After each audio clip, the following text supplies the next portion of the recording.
and an historian. So with that, please help me welcome the speaker.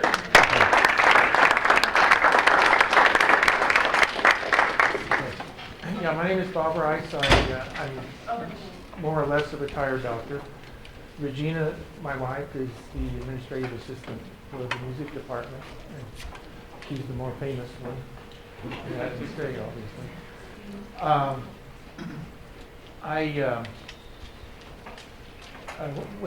Before I went into medical school, I did a graduate project in chemistry that had to do with some numerical integrations for about radiolysis of solutes.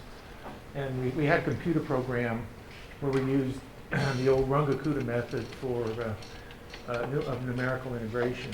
And it was in the days when the computer was in the basement that was kept at about 65 degrees, and you had these stack of cards. And I don't know if anybody besides me remembers this, but you would write your program in Fortran, which I don't think exists anymore.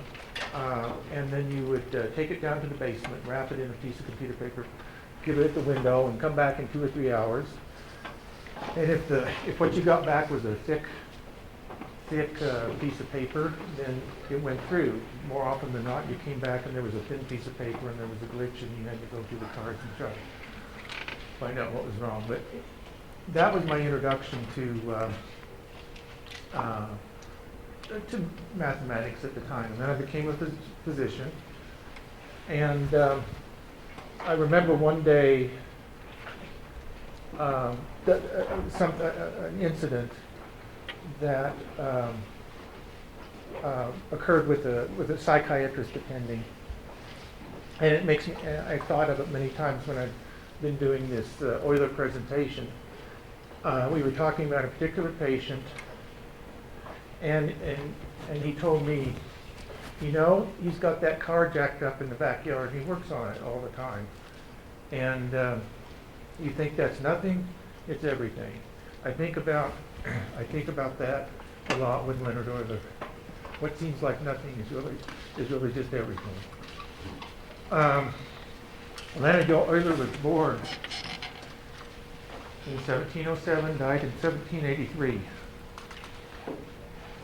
This is a picture, not a picture, and obviously a painting. I'll show you at the very end. I have several other images of Leonard Euler. As you notice, the artist correctly depicted some of his vision problems. He had a fever at about the age of 35 or so, and developed a strabismus and decreased vision in his right eye. That's important as it goes along, but the artist picked up on it. This picture was done when he was about, this painting was done when he was about 45 or so. Some of his accomplishments are massive. When you ask Google or whatever who the greatest mathematician was, Gauss is the answer most of the time. Sometimes it's Euler. But there's no comparison with regard to volume and just hitting the ground running and keeping going for the rest of your life. Some of his accomplishments, and not nearly all of his accomplishments, is he did establish modern symbolisms used in mathematics today. The product formula, summation, function, first derivative, second derivative, etc. He expanded number theory, and this is the part I'm particularly interested in, and repeatedly found surprising results. Established application differential equations to any number of areas, including fluid mechanics, fluid dynamics, and even balloons going up in the air. On the day he died, he had been informed, a week or so prior, the French built their first balloons in around 1780, and they actually had hot air balloons that they were experimenting with. An hour or two before he died, he was writing down differential equations describing the ascent of a balloon. He defined E and the exponential functions, defined the Taylor-Maclaurin applications. He refined celestial mechanics very specifically. Newton got the ideas right, but he found the corrections in the various orbits due to Jupiter. Did a lot with tides and geography and cartography, which is very important actually in his initial work. He had some unorthodox contributions to combinatorics and partition theory. The combinatorics is the last thing. If I have time, I'll go through it. It's not nearly as complex as it looks, but it's kind of surprising. Streamline calculations of logarithms. Very difficult to calculate logarithms by hand. The interpolation, was not linear in any way, and he developed some formulas to streamline calculation of logarithms. Developed the gamma constant, which I won't go into because it's hard for me to understand. Expanded techniques of integration, developed integration factors, and the integration tables, like if you get the quick and dirty a little handout that has all the integration tables, he's responsible for a surprising number of those formulas. And that's just some of it. He also did some philosophy. He wrote popular literature in something called Letters to a German Princess. He was a musicologist. He wrote a treatise on the mathematics and music. And the final conclusion was that it was a little too mathematical for musicians and a little too musical for mathematicians. So, in a historical perspective, everything is related to the time you're in.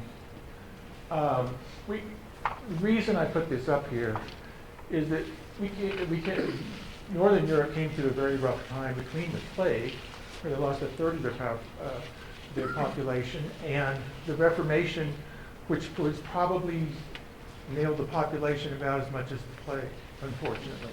The Reformation was, of course, the challenge to the Catholic Church and formation of Protestant theology. The German 30 Years' War, during the German 30 Years' War, Germany lost in one way or the other 40% of its population. We had the Copernican versus Ptolemaic system. Actually, it's the Aristotelian versus Ptolemaic versus Copernican system of the planets, the sun, and so forth, with the heliocentric versus the Earth being the center of everything. That was still going on when Euler was born. And in fact, when Euler was Euler was in Russia, he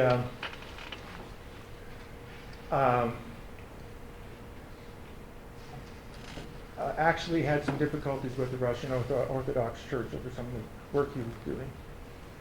And there is a theory, I don't know if it's accurate or not, that the Enlightenment, which is a period in the 1700s where there was a lot of growth in art, philosophy, mathematics, a lot of the sciences. There is a theory that the very hard times that preceded it actually decreased the population of Europe. It didn't decrease the amount of farmland. It didn't decrease the means of production, and so there's this excess wealth theory, comparatively speaking, that gave people the time to think about other things. He was a contemporary of Benjamin Franklin, and the end of the time was, of course, the French Revolution, which wasn't very enlightening at the time. And then, also very important, is Peter the Great, which we'll get into.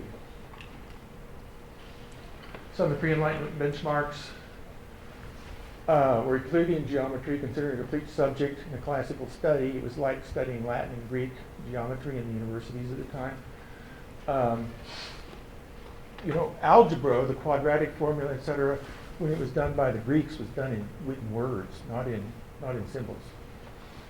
And they probably did it in symbols but transferred it to words. So we didn't even really have symbolic um, representation of algebraic forms until the 1590 or so. Ptolemy was not Aristotle in that Aristotle postulated that the Earth was round, that the Earth was at the center, and all the planets circulated in a circular fashion around the Earth, and the Sun circulating around the Earth.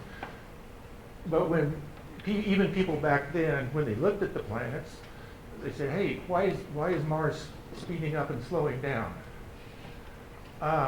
So Ptolemy came up with the Earth was still the center, but you had a lot of eccentric orbits and elliptical orbits to explain the observations. Newton developed celestial mechanics in the late 1600s, of course. Established as a mathematical scientist. He also invented a telescope. You know, the other thing I read about Newton that I don't know if anybody's ever heard this, but it struck me as being very odd. And I only saw it once, and I can't remember where I saw it, but they said he invented the pet door. I can't imagine. But anyway. Hindu-Arabic decimal system was introduced around 1000 AD, but it took a while for it to gradually creep through Europe. Obviously, it'd be very hard to extract square roots with Roman numerals. We developed Cartesian in 1600s.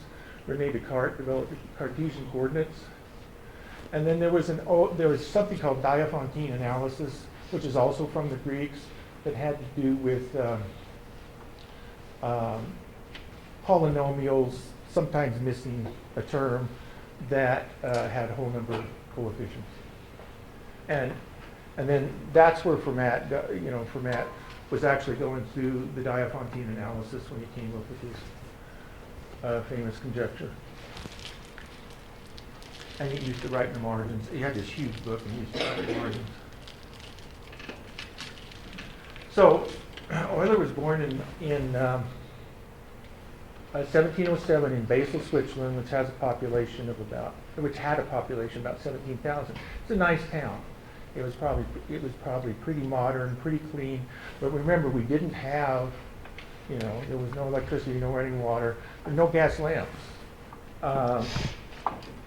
But there was a definite middle class. His father was a member of the middle class, and he was a pastor. He became a child prodigy in arithmetic. That was very interesting, but usually that was about as far as it went. Euler had great fortune in that his father was a friend of the Johann or James Bernoulli the First, who assisted in his mathematical education. The Bernoulli family and Euler are connected all the way through. The older Bernoulli had two sons. Actually, Jacob was a younger brother, not a son, but he did have a son called Daniel, who was also a lifelong friend of Euler. He went to the university he went to Basel University, which was a pretty standard university at the time, and it taught scholasticism, the classics. It taught a little bit of mathematics, taught classical geometry, but basically the people that went to the universities at that time were interested in theology, law, or medicine.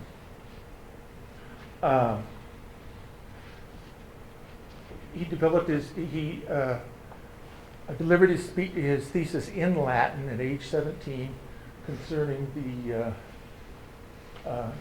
contrast between Cartesian and Newtonian natural philosophies. He did have special tutoring from the elder Bernoulli. He every Saturday for several years, he would do mathematics with James Bernoulli.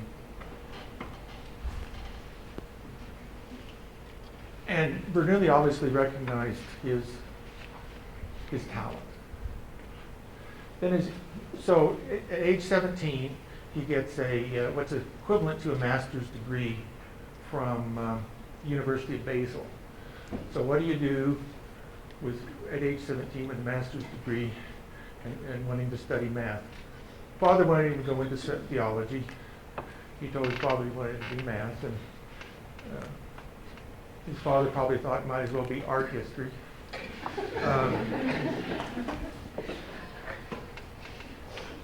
He was very academically diverse. He was very well versed in the classical Greek literature, could recite the Iliad from memory. He was very well versed in Roman and Greek authors, physiology, astronomy. He was interested in shipbuilding, even though he'd never seen a ship and had never been to the ocean.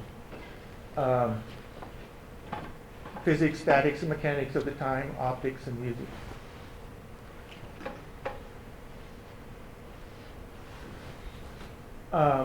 His intellectual skills were marked by his very, very strong memory.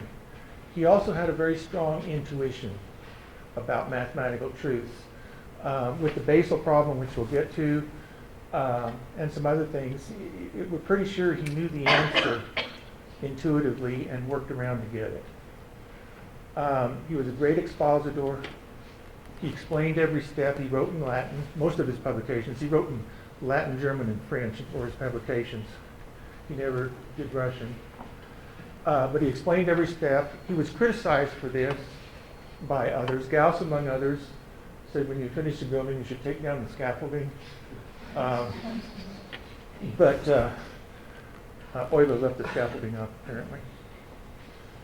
He's the most prolific mathematical writer ever.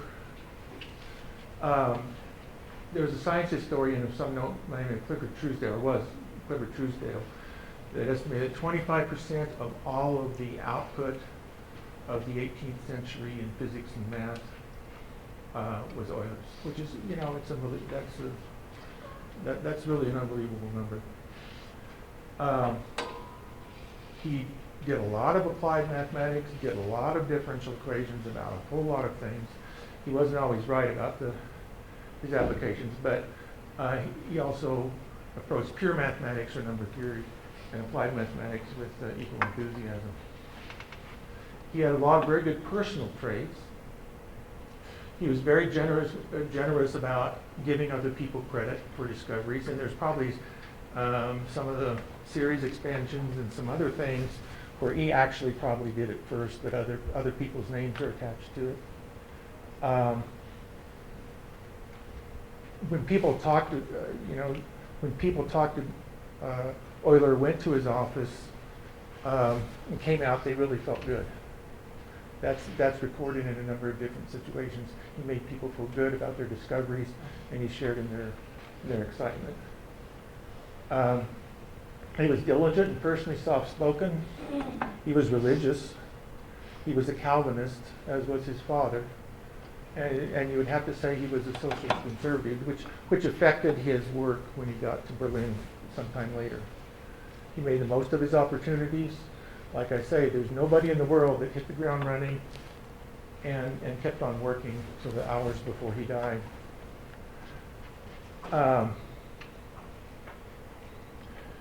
He wasn't demanding at all, but he did, toward the end of his life, he understood his own significance, I believe.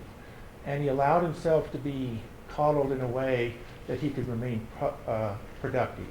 Eyesight was a problem. In fact, he was blind at the end of his life and still doing mathematics, kind of like Beethoven. And he allowed housekeepers, attendants, dressers, and scribes. Lots of scribes were around him when he died.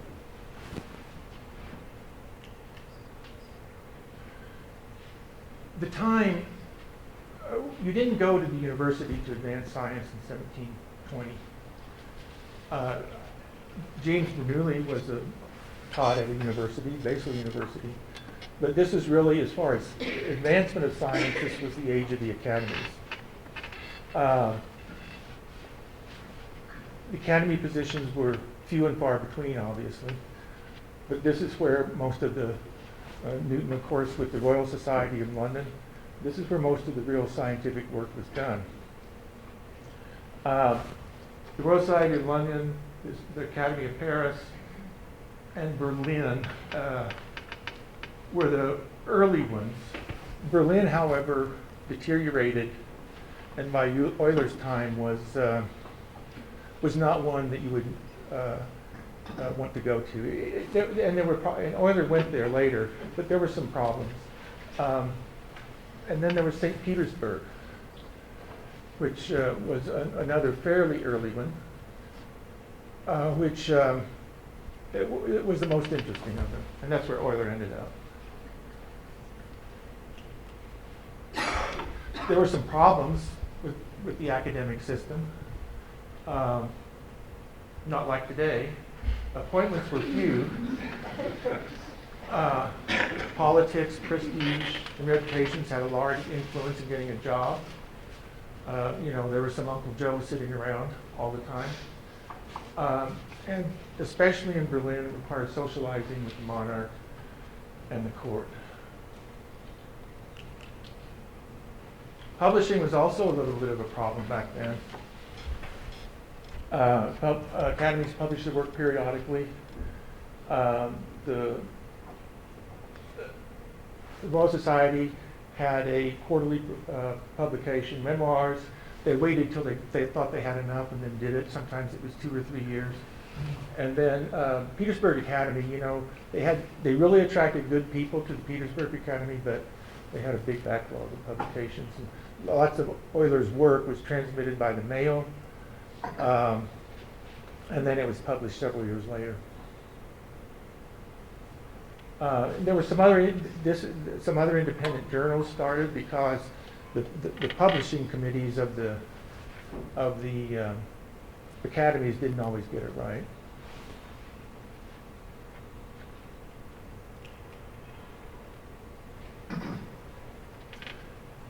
One thing that I learned is that science was kind of a popular topic back then. It wasn't. I thought that science and mathematics back then would be very obscure, but it wasn't.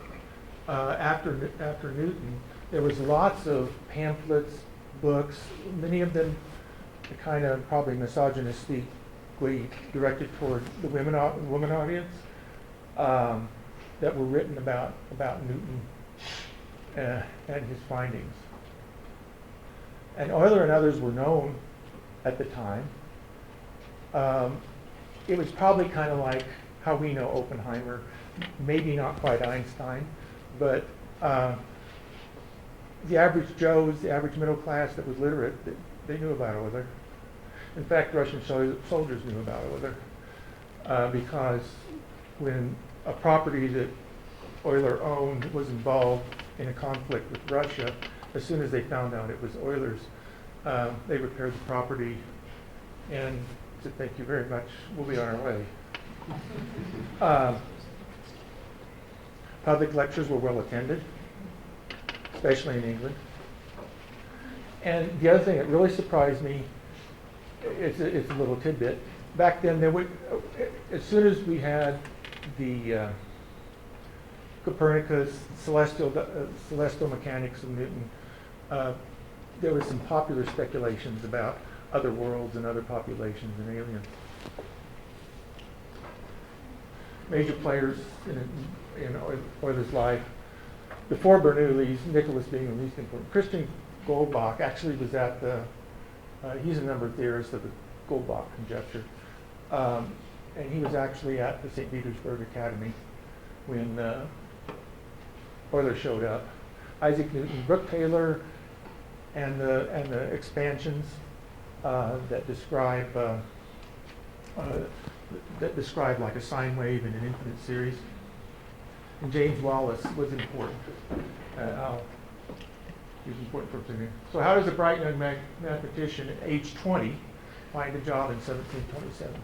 Not easily, obviously. So enter Peter the Great. He's a very interesting character too. And what he did, his mission was to change Russia. It was obviously a czarist state, millions of peasants, archaic religion structure, archaic administrative systems, and so forth. Archaic methods of determining who the czar is.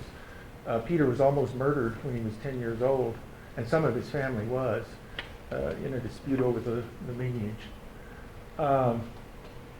He wasn't a gentleman. He was 6'8" tall, actually, and he actually learned a lot about Europe when he had this incognito trip to the Netherlands and some of the northern European countries to learn more because he wanted to change Russia. But of course, a 6'8" person in that time, when the average height was probably 5'6", that had a Russian accent, it was not very well described.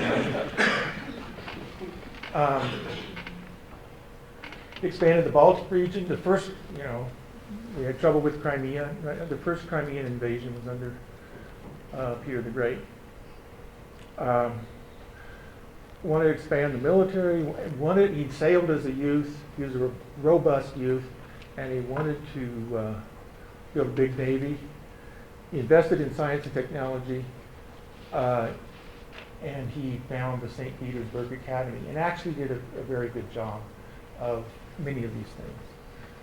He wasn't a nice guy by any means, but he had a vision, and he carried it out. One of the things after he created these wars, and Russia became huge, from the Baltic to the Pacific Ocean.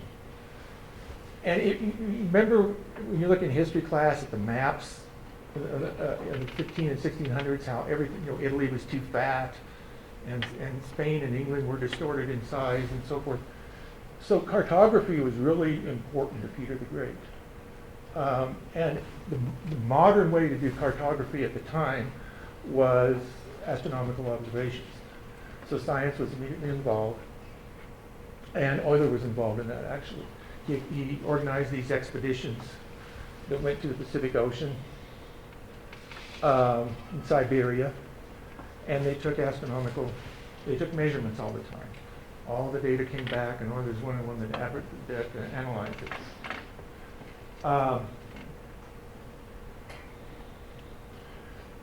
Peter died, though, in 1725.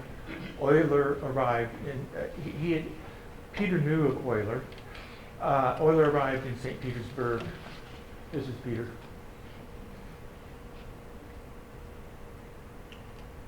Here, like Brasilia, St. Petersburg was a planned city. This is Peter supposedly standing on the shore of the Baltic, contemplating the creation of St. Petersburg, there at that spot where the naval river runs into the Baltic. So, that was another major accomplishment. He created a new capital for Russia out of nothing.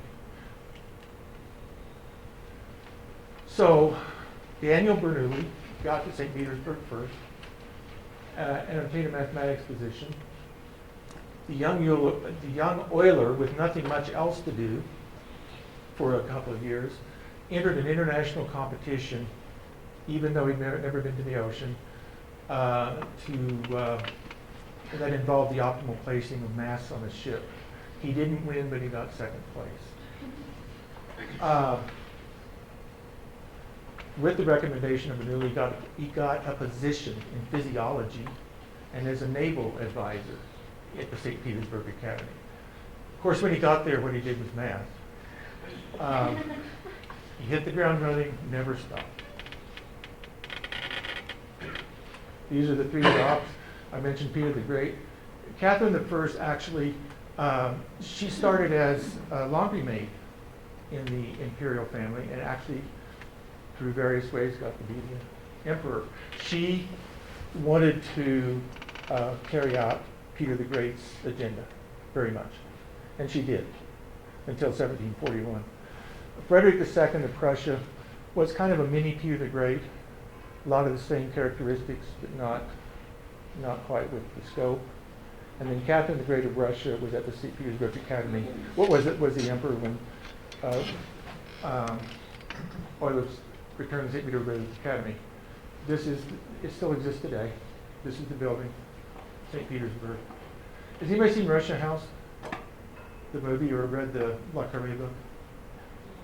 It's a spy novel. Anyway, there's a lot of scenes in St. Petersburg. Euler's eyesight was a problem. He had this fever that lasted several months in about 1736 or so, 1737, resulting in a strabismus, loss of vision in the right eye. He started developing a cataract. He felt, some people feel it was from some of the astronomical observation and looking at the sun, but he developed a cataract at a fairly young age. And then that got worse. In 1771, he had a cataract surgery that was actually successful. I had no clue they did cataract surgery in 1771. And, but then he got an infection, and he lost the vision in his left eye. So he was blind, or very, very close to blind, the last several years of his life. He died in 1783. Continued to do mathematics. It's hard to understand, just like it is with Beethoven, I suppose. Then he was at St. Petersburg from 1727 to 1741. He was, when he got there, he was supposed to be an applied scientist and a physiologist of all things. But he did lots of things. Cartography, navigation, looked at fire engines, designed fountains. But this is the jewel that got him on the international map. He solved the basal problem, which is a problem that had been kicking around for decades in the mathematics community. He had astounding productivity. Did all this stuff. There's 3 series, and it looks like each of Euler's work. Some of it is yet to be published. Some of his notes and personal communications have never been published. But of the published one, there's 4 series, each of about 10,000 pages. The journal of St. Petersburg Academy was 50% Euler in some issues, and sometimes more. He established correspondence with the principal mathematicians and physicists at the time. And then, like a good Lutheran Calvinist, after he was married and established in a job, after he was established in a job, he got married to a Katharina Zell, who was the son of an artist at Petersburg Academy. Also, Euler talked to me to bring his brother, who was also an artist, on board, and he was employed at the Petersburg Academy. When he went to Berlin, he tried to do the same thing, but Frederick II didn't go for it.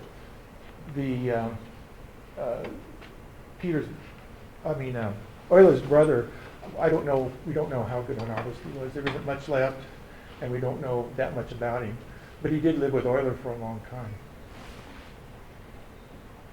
The expeditions we talked about, all these astronomical observations. Euler looked at the Earth and said, hey, things aren't quite right here. Things are like 1/129th off here, 1/150th off here. And what he figured out was the Earth wasn't round. He figured it's a little bit squashed like an orange, where the distance, the radius at the equator is a little bit greater than the radius at the poles. And actually, he figured this out from this expedition data and published it. And as a byproduct of all this work, Russia did have accurate maps. This is an exchange, he discovered, so this is just an exchange between Goldbach, not Goldbach, in 1728, and are you aware of Fermat's conjecture? And this is 2 to the n above here. So 2 to the n. You know that 2 to the n plus 1 is time, and so Euler wrote back and said 4,294,967, 294,967,297 is 2 to the 32nd, and it's divisible by 641. So it's not. That's in a letter, yeah. And he published, he did well, he did number theory, he solved the basal problem, he did mechanics, he did optics, he did all this stuff, and then the problems developed. One was his eyesight, and he got a little bit insecure about being that far away from home for that long. Also, there were political problems in Russia. With the death of Catherine I, there was a lot of political instability, and it never was a great place for civil liberties, but it became very much worse.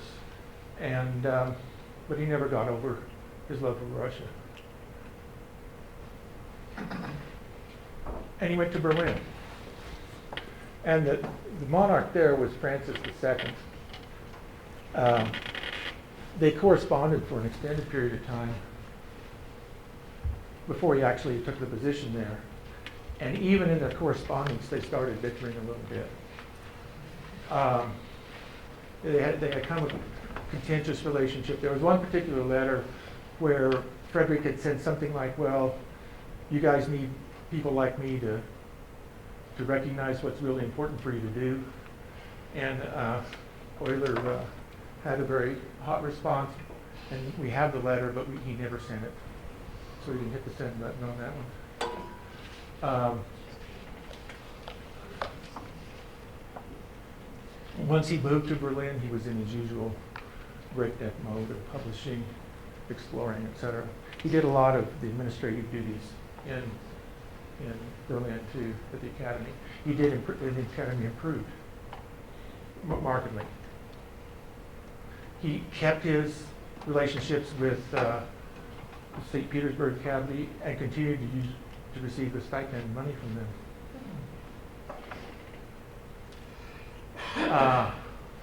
Then, due to some ongoing issues with Frederick II,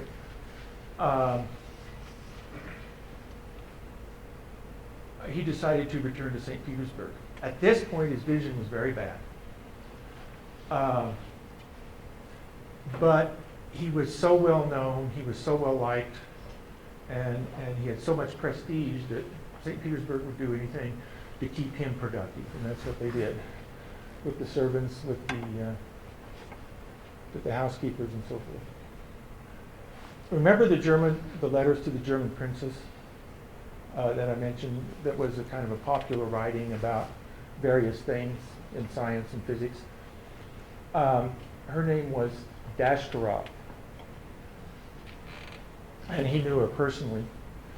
At this time, when he got back, she was a countess in St. Petersburg. She was appointed by Catherine the Great as the administrator of St. Petersburg Academy, and they really needed somebody good, and they got somebody good in Dashkarov. She got the windows cleaned, she got the tables set up, she got all the physical. There had been some deterioration. She got rid of some of the Uncle Joes, and she had a tremendous respect for Euler. What happened in 1771 was a bad year. That was the year of the cataract surgery, and he also had a house fire, almost died. There was a fight between one of the servants or helpers named Peter Grimm carried him out and saved his papers. Oh, that should be 73, not 13. Catherine Giselle died in 1773, 2 years after the fire. That was a big blow. They had 13 children, Euler and Katharina, of which 5 reached adult life. I looked up the mortality rates for this period of time, and it was certainly higher than usual. Peter the Great had either 12 or 13 children, of which only 2 made it to adult life. So St. Petersburg was a rough place. This isn't major worse. It was a lot, okay? Number theory. If you Google Euler, what you find more often than anything else is number theory results. And I'm just popping off late at night on this slide about what number theory is. It's a study of integers and anything that comes from that. It's about intuitive questions about sums and convergences, primes, perfect numbers. And I've seen this, and the reason I said this here is I've seen it written that number theory was just a collection of topics until name your mathematician came along, and then that mathematician assembled it as a distinct field of study. And the reality is, I think it's just still a collection of topics that sometimes have very unrelated, very surprising relationships to one another. 1/6 yeah. Okay. Now, this is one of the surprising results of Euler. This is we're familiar. I'm not sure how familiar. The zeta function is just a summation of reciprocals of a number taken to a certain power, where s is the power. He found out that the zeta function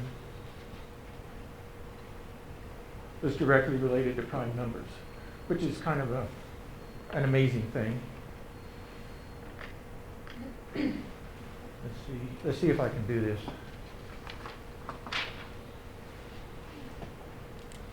So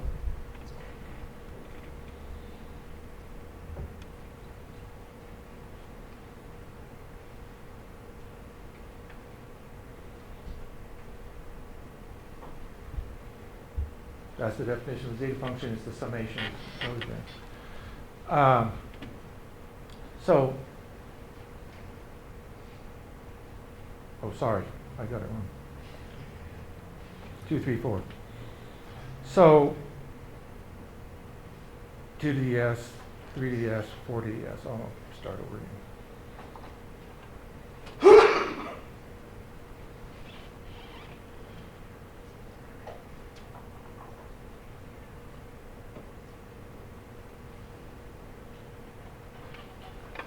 So it's just this series.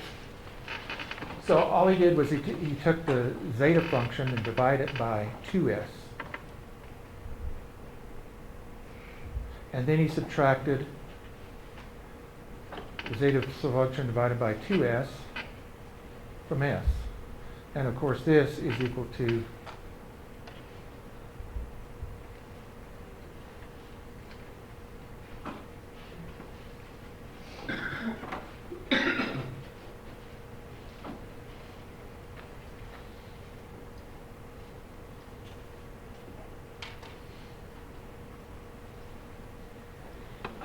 and if you subtract this from this, you get rid of all even numbers, obviously.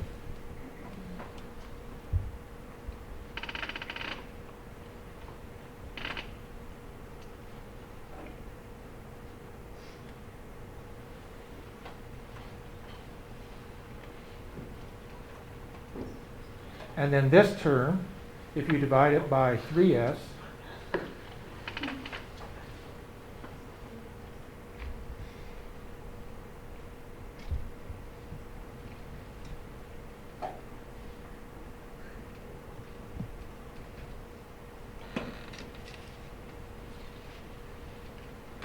this is equal to 1 over 1 by 6.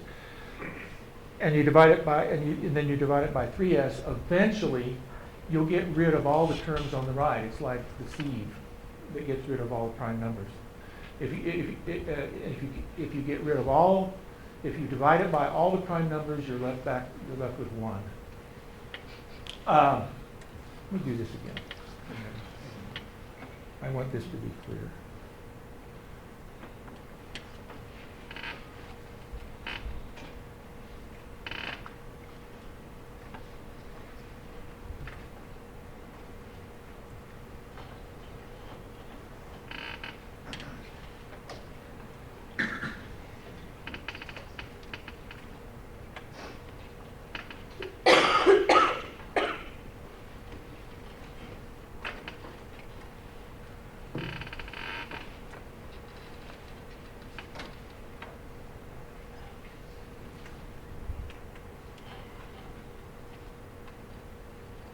Okay, everybody hit with that one?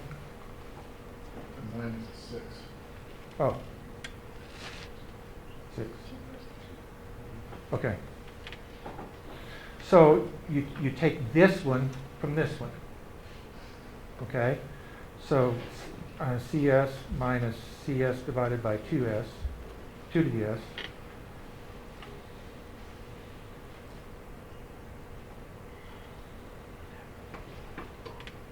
And you miss the 2 because you're subtracting it, and all you're left with is odd numbers.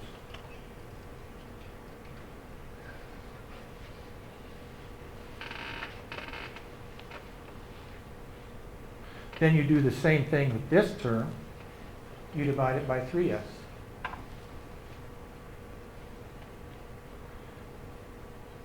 And this works out, of course, to be 1 minus 1 over 2s. And then if you divide it by 3s and subtract, this term will turn to be 1 over 3s. And you'll get rid of every number divisible by 3.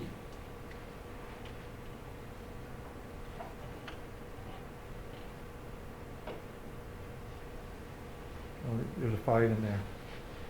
Okay. Then if you divide by 5, the next prime number, you'll get rid of every term. And eventually you'll just be left with the 1. So the summation, going back, the summation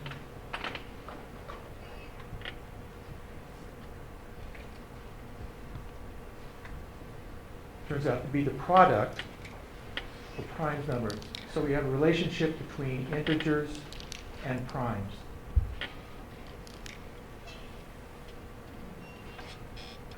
And this was very important for a lot of people beyond here. This was the starting point of the Riemann hypothesis in his 1859 paper, which was an important. The basal problem. This is my favorite.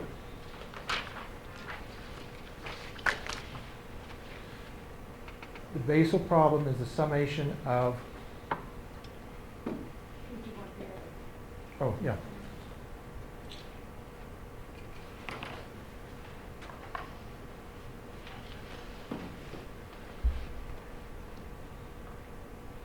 One to infinity of reciprocals of squares. That's all it is. This had been, Haken Bernoulli did this for many years. He summed series. He could never get this problem.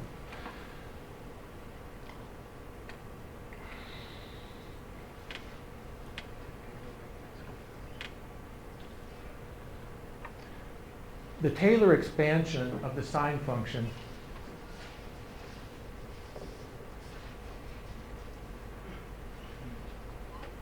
turns out, and this was well known at the time. So Euler just divided sine x, the Taylor expansion by x.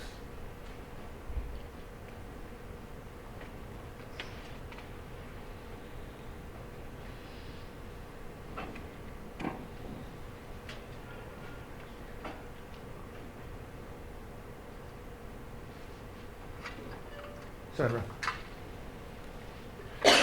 And he said, I'm also going to find, this looks like a polynomial, and I'm going to say this is an infinite polynomial, and which he called P of z. Since the sine of pi is 0, sine of 2 pi is 0, the sine of negative pi is 0, 3 pi, all the intervals of pi were zeros in this polynomial. And so he wrote the polynomial as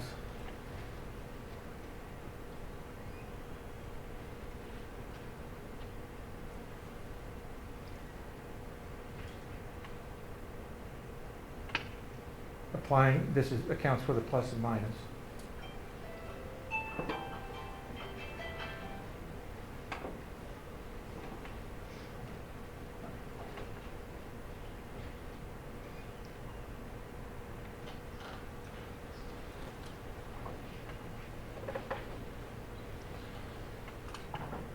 And on and on and on. So when you just do 2 terms at a time, you do these 2 terms and you do these 2 terms, you'll get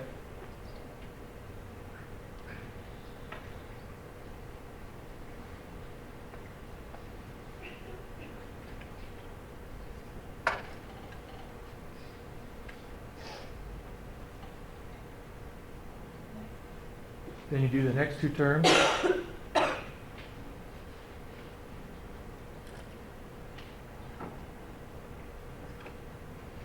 Okay, everybody with me there? And then he did this kind of, the magical thing is that okay, this is the polynomial. What's the coefficient of x squared? It's 1 over 3 prime. And he collected all the x squared terms, and their coefficient was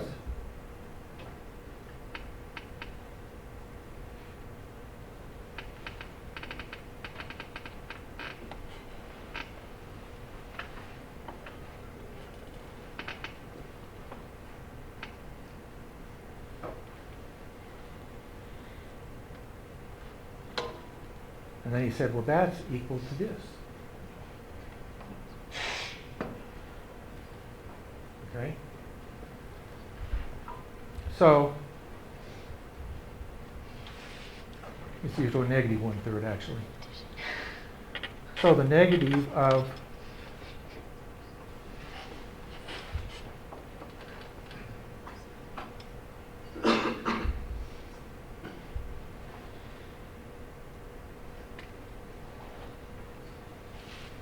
is equal to a negative 1/3, 1 over 3 prime. And this is essentially the basal problem. So the summation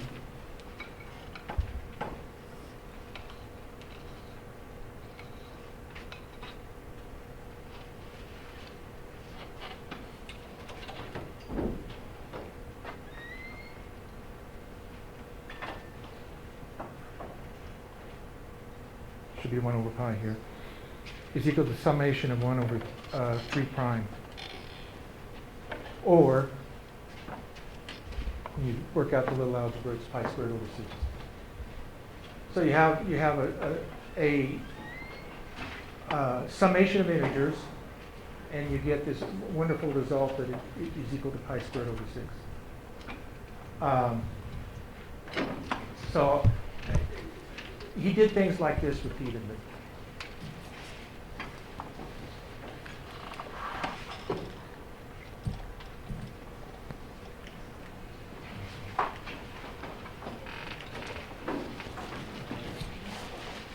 And winding up.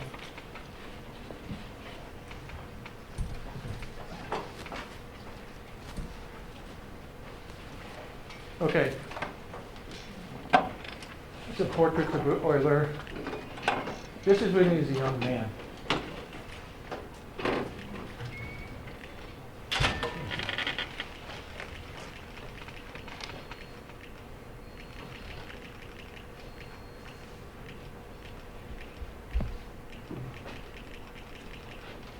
This is a portrait when he was a young man. This is the last portrait before he died. Obviously, the artist was kind to him, but he did see the eye problem. On the day he died, he got up in the morning. He did the calculations about the balloon with differential equations.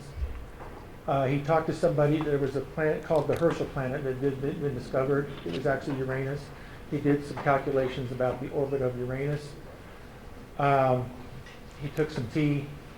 About 30 minutes later, he developed a headache, became dizzy, became unconscious, and died. So his productivity was from the beginning to the end. There's lots more stuff, but we're out of time.